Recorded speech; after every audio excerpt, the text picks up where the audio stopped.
The other thing we had on the list was uh, what do you do when you don't have the right tool for the job? Which is something I had thought of, and was like, I don't know how much I could, you know, go into it, but Well, lucky for you, we've had about 45 minutes I worth of mean, lucky, problems. yeah, we only have like 15 minutes left. But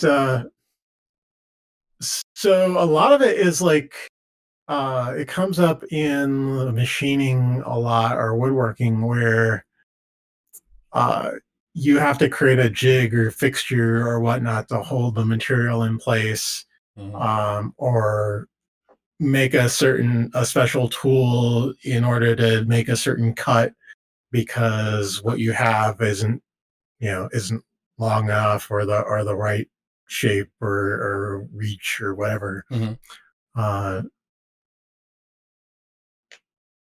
and here comes the point where it's like, oh, I don't know how much we can talk about it, but it's like, uh, that comes up a lot. I was wondering if you run into that where uh, uh, you've had issues where you've had to like either modify tools or create special tools to do a job. Like I'll give you an example. Hmm. At DEF CON, one of the contests we ran or competed in, uh, there was a lock that we had to pick, but it was on the underside of this big heavy metal thing, and there was very little clearance. So the only way you could pick the lock is if you actually like modified your lock picks Mm. so they would fit in the very limited space Oh, because a wow. normal lock pick wouldn't fit in the space you had to work with.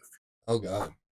So it's one of those cases of making a tool for the job to do what you needed to do because the tool didn't exist, and So, it's like something just for like a one-time job almost. So so I have one that's kind of related and one that actually is related. The kind of related one that I thought of just now when you were talking about that is it's amazing when you if I don't know whether or not you guys do any type of machine work like metal machining, right? But the majority of your time is with the machine completely off. The majority of your time is setting up. Like that's been my experience. Like someone else who does that stuff might have a different experience than I do. But it seems like the majority of your time is spent in setup, getting everything locked down the right way, getting it in the right position, making sure you've got, the right amount of clearance and all this stuff. Like my experience has been a lot of setup time and very little actual machining time. Like so, but I mean, and that has to be made, pretty much on the fly, basically. But more to your point, um, when you're doing something like that, that is, that's actually using the tool for what it's for. You're actually using one, two, three blocks for what they're meant to do. But right. I did have an example that's very similar to that. I have a Jeep. I have two Jeeps actually. Since I've been not driving anywhere at all, and the weather kind of took a dip towards the colder end of things for a little bit, um, I came out to my car and it's like, hey, I need air all over my tires. I'm like, all right, all right. Well, I have an air compressor, but it's currently buried under stuff that I moved in when I moved in a year and change ago. But in the back of my XJ, I had a on the road air pump, right? That's supposed to go, hooked to the battery. Now here's the problem: the battery in the Renegade, I'm sure, is not feeling exactly perky because I hardly ever drive it. The one on the XJ is even worse because I haven't driven that thing in about a year and change, right? So what I did was I was like, I don't want to hook it to either of these two batteries, but I have a jump starter. It's a big giant battery with jumper cables on it. Essentially, is what it is. Over here is better. Big giant Okay. battery about that big with jumper cables hooked to it. So I hooked that up to the air compressor, and now I've got a cordless air compressor. Did all four tires, no problem. Yeah. So I mean, yeah, I just like stuck, hooked the little jumper cables together, and it worked like a champ. I mean, I made sure not to run it continuously for too long, but it worked. So if you've got a similar problem, that'll do it. But yeah, that stuff does happen like all the time. Like Yeah, I mean, also like, um, or you'll be doing like some home project, like plumbing or whatever, and it's like after you've lived a place for a while, you collect things, and you'll be doing a project, and you don't want to go to the hardware store yet again because you've already been there 5 times today. And so it's like, well, I need to make this fitting fit this fitting. And so you'll just chain a few things together, so you don't have to make that extra trip. oh yeah, I've done that a couple times. oh I've definitely been there. Yeah, that's more along the lines of, well, if I add enough duct tape and baling wire to this thing, it'll work. Yeah, absolutely. Yeah. Versus like when you're machining something, is like, well, I have this weirdly shaped thing, and in order to make it, or in order to hold it in place so I can actually cut this one surface of it, well, I have to make a whole new mounting plate Mm-hmm. that's specifically designed to hold this thing in the angle that I need and have, set up this arrangement of blocks. And Yeah. Well, fortunately, with metalworking, you don't often have to make a jig. Well, that I've found, and again, total home gamer right here. But I haven't really found myself needing to do that. Like I haven't found myself needing to make a plate in order to cut anything. Like I've been able to get most of my stuff done with a vise, a V block, some 1, 2, 3 blocks, and the and a very large assortment of screws and what do they call those things? Threaded rods. Mhm. So I've been fortunate on that. I'm sure that there's a situation. Oh, you know what? I did make a form tool once. Those are neat. Like so a form tool is basically like, I mean, technically everything that you cut with on a lathe is a form tool because you push it into the work and the work takes the form of, a reverse image of Right. the form of the tool, right? But you can expand that out. Like if you're making a not pong, if you're making a pawn for like chess or something like that, you could make it the entire profile of the pawn, right? And then Right. if the edge is sharp enough and the machine has enough hook to it, it'll power through and do that. Yeah. It might complain a little bit, but Oh yeah, very light cut, very very yeah. light, very light. But yeah, Yeah. At some point I need to get a lot of like of the tooling and all of that for my lathe. Like I have some stuff, but I've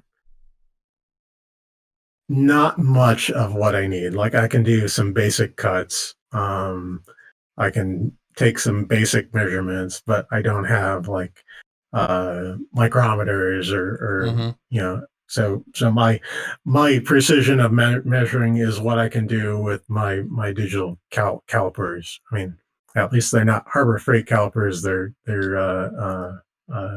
Mitutoyo ones, Oh but wow, Mitutoyo. Are they old Mitutoyo or new Mitutoyo? no, I mean they're newer.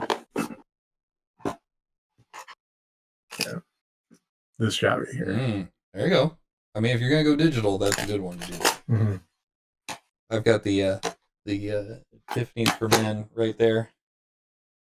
There, it's Harbor Freight is a Yeah, perfect example of having to make a modified tool. No, that's for real. There, like, see true. that feeds into my. What kind of time we got? We got time. That feeds into my stance on the location of production versus the location of use, right? If you make a thing, let's take a screwdriver for example. A lot of people are like, "Hey, I'll just buy the screwdriver from there because it's cheaper," right? Okay, yes, it is. If you buy a screwdriver from Harbor Freight, you are not buying something that was meant to drive a screw. What you are buying is something that was meant to hit a price point.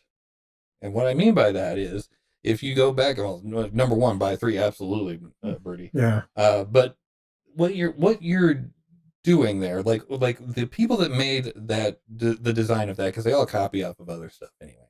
The person that made that original design was probably based near the people who were actually driving the screws, right?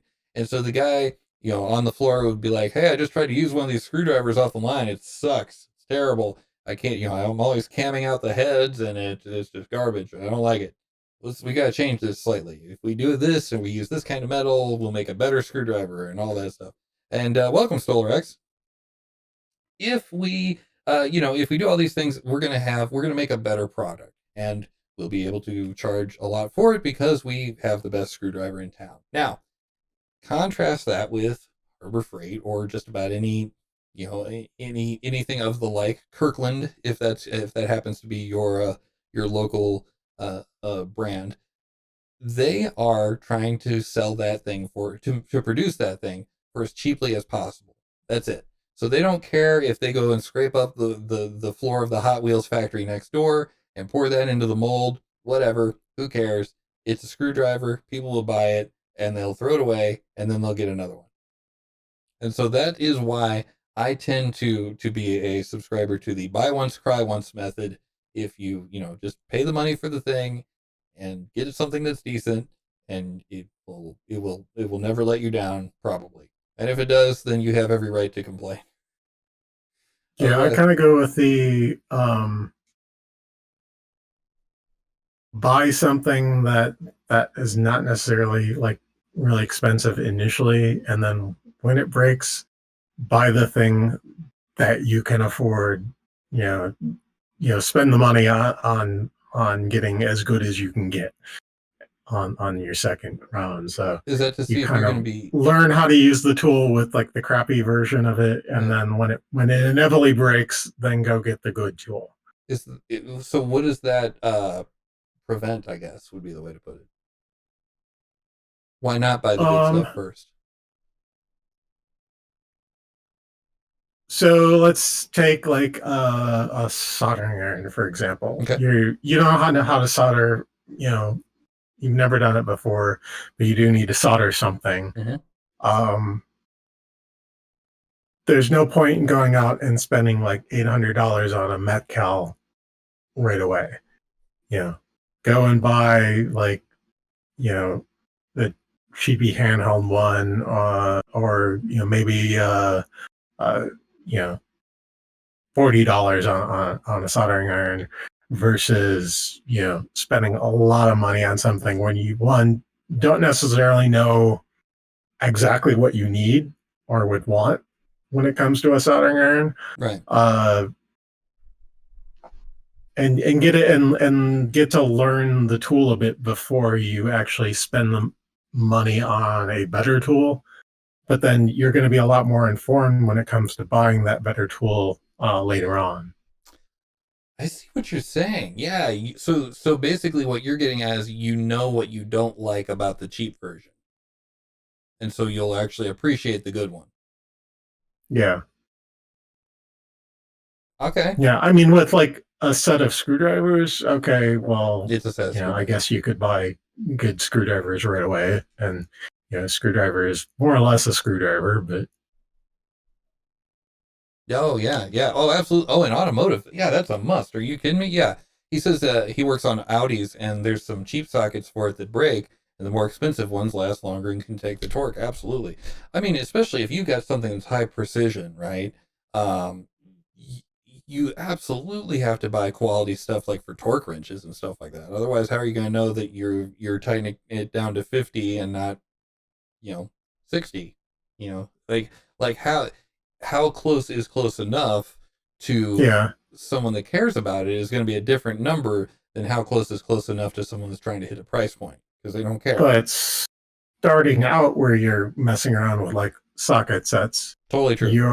You're not going to need a torque wrench until like you have a certain skill level, and once you get to the point where it's like, oh well, I know that I have to apply exactly 55 pounds of torque to this fastener, totally, for X reasons. Yeah, then you go out and buy, the better tools. Absolutely, yeah. Hi, I'm the Mighty Pong, host of the show that you just got done watching. Hey, if you'd like to see the entire show and not just the first hour, make sure that you watch on twitch.tv/SYN Shop every Friday night for the main show. And on Monday nights, we have our special project night. So you can join us, build something, and basically throw stuff at us while we try to concentrate on things. It's a lot of fun. Kind of. But hey, anyway, we hope to see you there. It's a lot of fun. Yeah, so join us over there, twitch.tv/SYN Shop. I am, of course, the Mighty Pong, and we will see you there. One take. Not one.